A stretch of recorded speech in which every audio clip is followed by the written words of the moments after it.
สบายดีพ่อพี่น้องพอกันอยู่สวนคือเก่ามาเบิ่งมักเพชรพวกงามเด้อสู่คนนี่ก็จะได้คนกะนี่อยู่สวนครัวเด้อสวนครัวเด้อคนสิกลับบาทกับซองแด้บัดนี้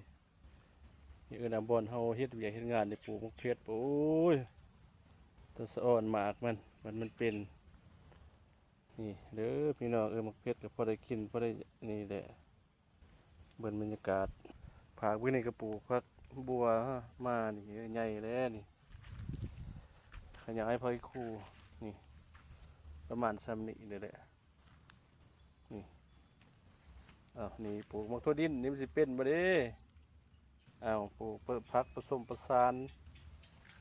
นี่มักเพชรกกหนึงอยู่นี่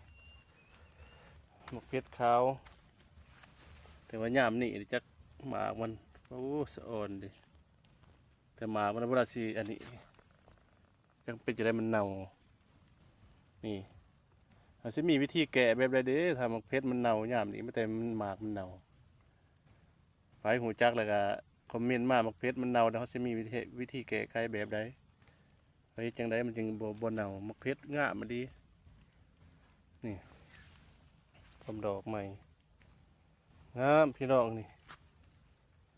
กกมือนี่ปลูกใหม่พอได้กินอยู่ดอกเขาก็สิดำให้ดำนาระยะดำให้ดำนาคือสยานวาหยามันท่วมขึ้นเบิดนี่เจอเลยนี่เด้อพี่น้องเด้อกรุงเพชรนี่พอได้เก็บกินบริสุทธิ์จาก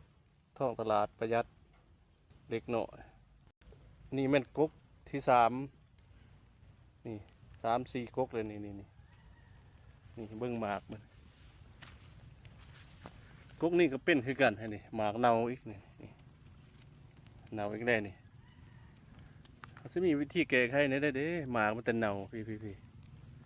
นี่ก็เน่านี่เน่ายามพ่นน้ำเป็นแบบนี้โดดมักเพชรนี่เห็นบ่นี่กกบางสูงพี่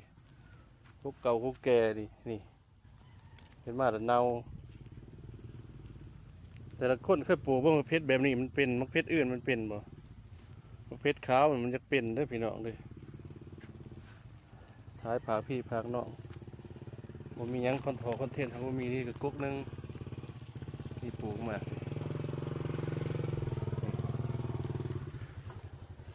พอได้เก็บกิน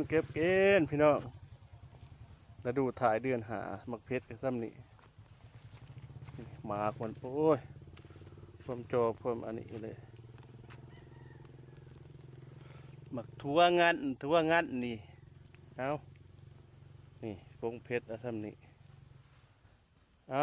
คลิปนี้ก็พากพี่พากน้องเอาซ้ำนี่ก่อนนี่หัวสิไข่กับยามนี่โอ้ยสะอ่อนงามดีตะสะอ่อนมักเพชรสำหรับคลิปนี้ก็พากซ้ำนี่เอาพากพี่พากน้องอย่าลืมกดไลค์กดแชร์กดติดตามมาให้แน่พอได้มีคลิปยังต่อไปติดตามกันส่งใจกันดีๆใจ